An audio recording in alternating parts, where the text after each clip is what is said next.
높은 빌딩 숲 뒤로 해가 지고 황금빛 가로등 불빛이 번잡한 거리를 수놓습니다. 사람들은 저마다의 목적지를 향해 바쁘게 발걸음을 옮깁니다. 돌아갈 곳이 있다는 건 정말 소중한 일이죠. 하지만 붐비는 명동거리 한복판에 작고 마른 채구 위 백발이 성성한 한 노인이 힘겹게 발걸음을 옮기고 있었습니다. 마치 거센 물살에 휩쓸리는 낙엽처럼 말이죠. 김 할머니는 자신이 어디로 향하는지 기억조차 나지 않았습니다. 그저 무언가 매우 중요한 일을 해야 한다는 것만이 희미하게 떠올랐을 뿐입니다. 하지만 애를 쓰면 쓸수록 머릿속은 더욱 하얗게 비어갔습니다. 할머니는 사거리에 멈춰 서서 쉴 새 없이 지나가는 차들을 바라보며 어느 방향으로 가야 할지 몰라 망연자실했습니다. 할머니, 어디 가세요? 한 젊은 남자의 목소리가 들려왔습니다. 김 할머니는 고개를 돌려보니 한 젊은 남자가 오토바이에 앉아 걱정스러운 눈빛으로 자신을 바라보고 있었습니다. 할머니는 어쩔 줄 몰라 하며 눈을 깜빡거렸습니다. 기억 속에서 무언가를 찾아내려 애쓰면서요. 나는 내 아들을 찾고 있어. 어디에 있을까? 젊은 남자는 순간 당황한 표정을 지었습니다. 그는 낡은 털 스웨터를 입고 쭈글쭈글한 손을 떨고 있는 얼굴 가득 당황한 기색이 역력한 할머니를 안쓰럽게 바라봤습니다. 혹시 집 주소를 기억하세요? 김 할머니는 고개를 저었습니다. 기억이 안 나. 젊은 남자는 미간을 찌푸리며 휴대폰을 꺼냈습니다. 아들 전화번호는 기억하세요. 김 할머니는 머뭇거렸습니다. 하지만 순간 무언가가 머릿속을 스치는 듯 했습니다. 할머니는 떨리는 목소리로 한번 외웠던 아들의 전화번호를 읊었습니다. 하지만 그 번호가 정말 아들의 번호인지 확신할 수 없었습니다. 젊은 남자가 그 번호로 전화를 걸었습니다.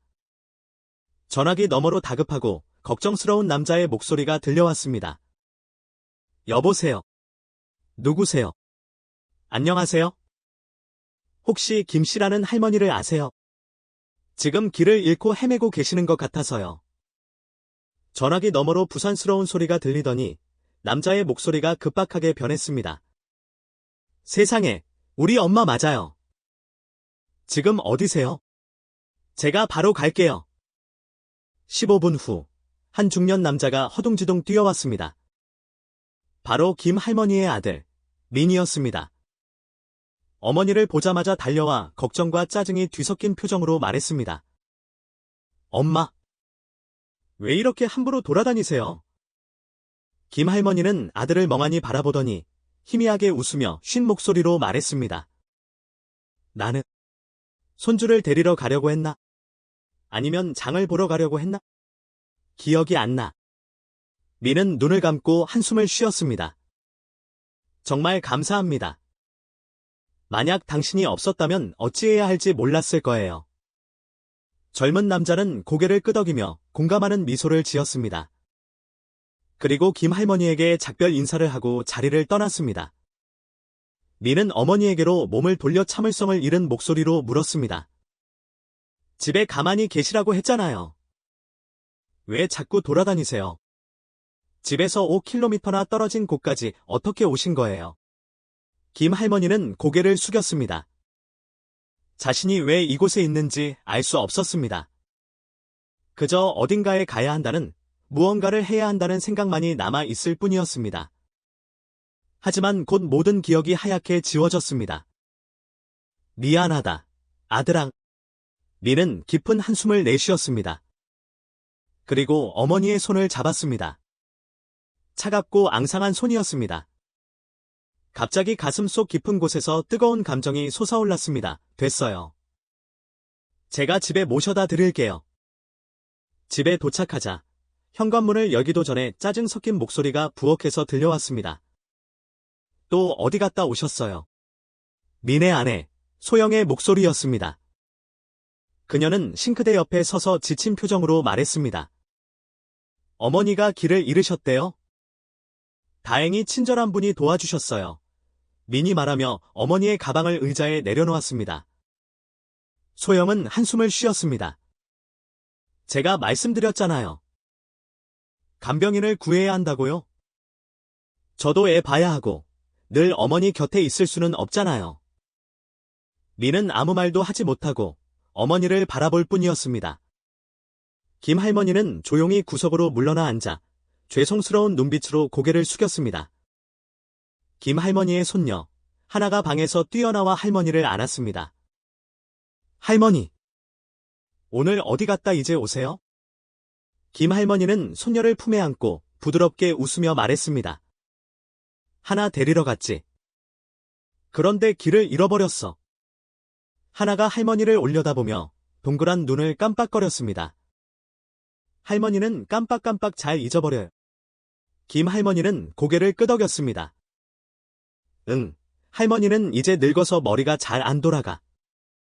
하나가 눈을 깜빡거리더니 활짝 웃었습니다. 괜찮아요. 할머니가 잊어버리면 제가 할머니 기억나게 해드릴게요. 김 할머니는 미소를 지었지만 마음속 깊은 곳에서는 슬픔이 밀려왔습니다. 그날 밤, 온 가족이 잠든 후 김 할머니는 창가에 홀로 앉아 밤하늘을 바라봤습니다. 할머니는 민이 어렸을 적 자신이 장을 보고 조금만 늦게 돌아와도 칭얼거리며 울던 어린 아들의 모습을 떠올렸습니다. 그때 할머니는 인내심을 가지고 아이를 달래고 어르고 따뜻하게 보살폈습니다. 이제 자신이 늙고 병들어 버렸으니 누가 자신에게 인내심을 가져줄까요? 할머니는 손을 들어 자신의 백발을 쓰다듬었습니다. 시간은 정말 쏜살같이 흘러가는군요. 그리고 자신은 어느새 가족들에게 짐이 되어 버렸다는 사실을 깨달았습니다. 다음 날 아침, 새벽 햇살이 문틈 사이로 비집고 들어와 작은 부엌을 비춥니다. 김 할머니는 아침 식사를 준비하느라 분주했습니다. 어떻게든 가족들에게 짐을 덜어주고 싶었습니다. 자신이 아직 가족에게 필요한 존재라는 것을 증명하고 싶었거든요.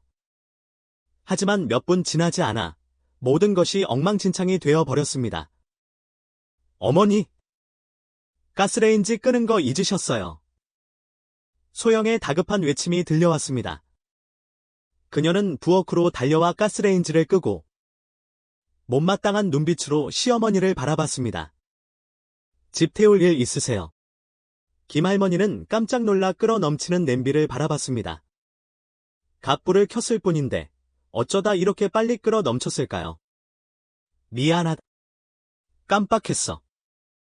소영은 아무 말 없이 한숨만 내쉬었습니다. 그날 아침 식사는 어색한 분위기 속에서 진행되었습니다.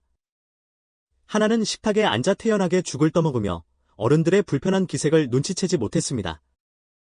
리는 묵묵히 식사를 하면서도 어딘가 불편했습니다. 아내가 어머니를 일부러 괴롭히려는 건 아니지만 요즘 들어 어머니 때문에 일어나는 문제가 잦다는 사실을 부정할 수 없었습니다. 김 할머니가 조심스럽게 죽 그릇을 민 앞에 놓았을 때 할머니의 손은 이전보다 훨씬 더 심하게 떨리고 있었습니다. 리는 그 사실을 알았지만 모른 척했습니다. 고마워요. 엄마, 그는 작은 목소리로 말했습니다. 김 할머니는 희미하게 미소 지었지만 그 미소가 이전만큼 자연스럽지 않다는 것을 느낄 수 있었습니다. 그 후로도 상황은 나아지지 않았습니다. 김 할머니는 자주 전등 끄는 것을 잊고 잠자리에 들기 전에 현관문을 잠그는 것을 잊었습니다. 어느 날은 밥그릇을 깨뜨렸지만 누가 그랬는지 기억조차 하지 못했습니다. 처음에는 민도 애써 무시하려 했지만 소영은 점점 짜증을 감추지 못했습니다. 보세요. 점점 심해지고 있잖아요. 어제는 문도 안 잠그고 나갈 뻔했다니까요. 도둑이라도 들면 어쩌려고 그래요. 리는 뭐라고 대답해야 할지 몰랐습니다. 아내의 말이 옳다는 것을 알면서도 그가 뭐라고 할 수 있을까요? 됐어, 여보. 엄마도 늙으셨으니까 깜빡할 수도 있지. 깜빡하다뇨. 큰일이라도 터져야 정신 차리시겠어요? 소영은 자리에서 일어나 굳은 표정으로 식탁을 정리했습니다. 김 할머니는 그 자리에 서서 모든 말을 듣고 있었습니다. 할머니는 입술을 굳게 다물고 아무 말도 하지 못했습니다. 자신이 짐이 되어 버렸다는 것을 잘 알고 있었으니까요. 그날 저녁, 김 할머니는 마당 구석에 쌓인 빨래 더미를 발견했습니다. 며느리를 도와 빨래를 하고 싶었습니다. 집에서 하는 일도 별로 없으니 소영에게 조금이라도 도움이 되고 싶었습니다. 그렇게 생각한 할머니는 손수 빨래를 시작했습니다. 하지만 손에 힘이 없었던 할머니는 너무 세게 비벼 옷을 찢어버렸습니다. 소영이 나와서 민의 새 셔츠가 찢어진 것을 보고 화를 참지 못했습니다. 어머니! 지금 뭐 하시는 거예요? 김할머니는 깜짝 놀라 손에 들린 찢어진 셔츠를 바라보며 자신이 무슨 잘못을 했는지 이해하지 못했습니다. 그냥 좀 도와주려고 도와주시는 건 좋은데요? 그렇게 세게 비빌 필요는 없잖아요. 이거 산지 며칠 되지도 않았는데 미안하다. 소영은 애써 감정을 억누르며 한숨을 내쉬었습니다. 어머니, 다음부터는 그냥 제가 할게요. 어머니는 안 도와주셔도 돼요? 김할머니는 고개를 끄덕이고 조용히 마당을 나섰습니다. 태어나서 처음으로 자신이 정말 쓸모없는 존재라는 생각이 들었습니다. 그날 밤, 온 가족이 TV를 보고 있을 때 김할머니도 함께 안고 싶었습니다. 하지만 할머니가 다가가자 하나는 평소처럼 할머니 옆이 아닌 엄마 무릎에 앉았습니다. 엄마, 이야기책 읽어주세요. 소영은 부드럽게 딸의 머리를 쓰다듬으며 이야기를 시작했습니다. 김할머니는 왠지 모르게 소외감을 느꼈습니다. 어릴 적에는 늘 할머니 곁에 붙어 앉아 이야기를 듣던 하나였는데 요즘 들어 손녀가 자신과 멀어졌다는 것을 느낄 수 있었습니다. 혹시 자신이 자꾸 깜빡거려서 그런 걸까요? 더 이상 자신은 중요하지 않은 존재가 되어 버린 걸까요? 김할머니는 조용히 방으로 돌아와 문을 닫았습니다. 그날 밤, 김할머니는 잠을 이루지 못했습니다. 할머니는 마당으로 나와 밤하늘을 바라봤습니다. 자신이 젊었을 적, 민이 어렸을 적의 기억들을 떠올리면서요. 그때는 얼마나 인내심을 가지고 아이를 대했었는지. 민이 아파서 칭얼거릴 때면 밤새도록 곁에서 열을 닦아주고 잠을 재웠습니다. 민이 밥그릇을 깨뜨리면 그저 웃으며 머리를 쓰다듬고 다음부터 조심하라고 말했을 뿐이었죠.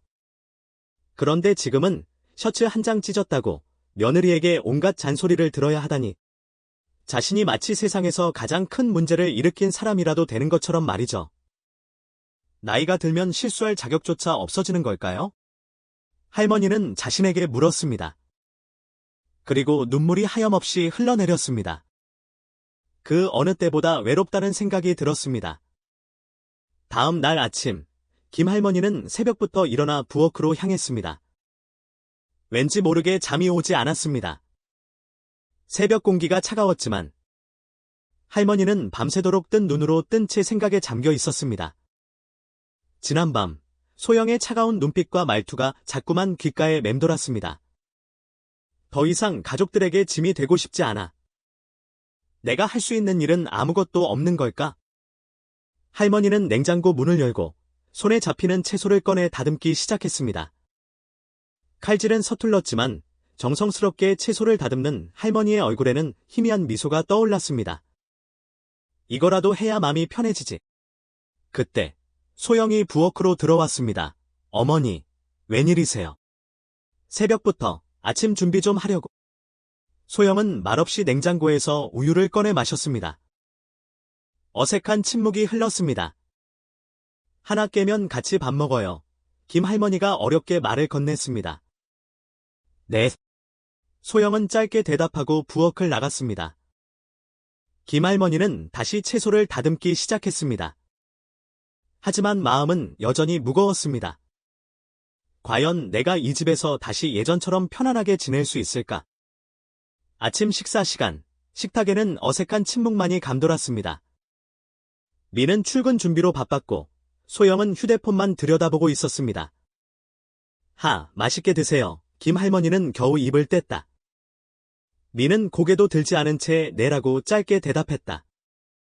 소영은 그런 민을 힐끗 쳐다보더니 오늘 저녁은 뭘 해먹어야 하나 하고 혼잣말처럼 중얼거렸다. 식사를 마치고 김할머니는 설거지를 하려고 부엌으로 향했다. 하지만 소영이 먼저 싱크대 앞에 서서 고무장갑을 끼고 있었다. 어머니, 설거지는 제가 할게요. 쉬세요. 김할머니는 머뭇거리다가 그래 하고 방으로 돌아왔다. 방에 들어온 할머니는 창밖을 바라봤다. 앙상한 나뭇가지에 매달린 마른 잎들이 바람에 흔들리고 있었다. 마치 자신의 처지와 같다는 생각이 들었다. 저녁이 되자 민은 퇴근 후 집에 돌아오자마자 서재로 향했다. 김 할머니는 민에게 힘드냐 하고 물었지만 민은 괜찮아요 하고 짧게 대답할 뿐이었다. 소영은 하나를 데리고 학원에 가느라 바빴다. 김 할머니는 현관까지 나가 소영과 하나를 배웅했지만 소영은 고맙다는 말도 없이 차에 올라타 버렸다. 김 할머니는 텅 빈 집 안을 서성이며 외로움을 느꼈다. TV를 켜봤지만 왠지 모르게 눈에 들어오지 않았다. 라디오를 틀어봤지만 흘러나오는 음악 소리가 더욱 슬프게 느껴졌다. 할머니는 앨범을 꺼내 옛날 사진들을 꺼내봤다. 젊은 시절, 남편과 함께 찍은 사진, 민이 어렸을 적 사진, 가족들과 함께 여행 갔을 때 찍은 사진들을 보며 옛 추억에 잠겼다. 하지만 사진 속의 행복한 모습과는 달리 지금 자신의 모습은 너무나 초라하게 느껴졌다. 밤이 깊어지자 김 할머니는 잠자리에 들었다. 하지만 쉽게 잠이 오지 않았다. 천장을 바라보며 온갖 생각에 잠겼다. 내가 정말 이 가족에게 필요한 존재일까? 내가 없는 편이 더 행복한 건 아닐까? 다음 날 아침, 김 할머니는 일찍 일어나 아침 식사를 준비했다. 밥을 짓고, 국을 끓이고, 반찬을 만들었다. 하지만 소영은 오늘은 늦잠 좀 자려고요 하고 아침을 거르겠다고 했다. 민은 출근 준비로 바빠서 밥을 먹는 둥 마는 둥 하고 집을 나섰다. 김 할머니는 혼자 식탁에 앉아 밥을 먹었다. 밥알이 모래알처럼 느껴졌다. 눈물이 왈칵 쏟아졌다. 그때 전화벨이 울렸다. 김 할머니는 떨리는 손으로 수화기를 들었다.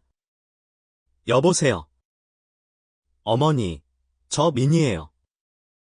오늘 저녁에 중요한 회식이 있어서 늦을 것 같아요.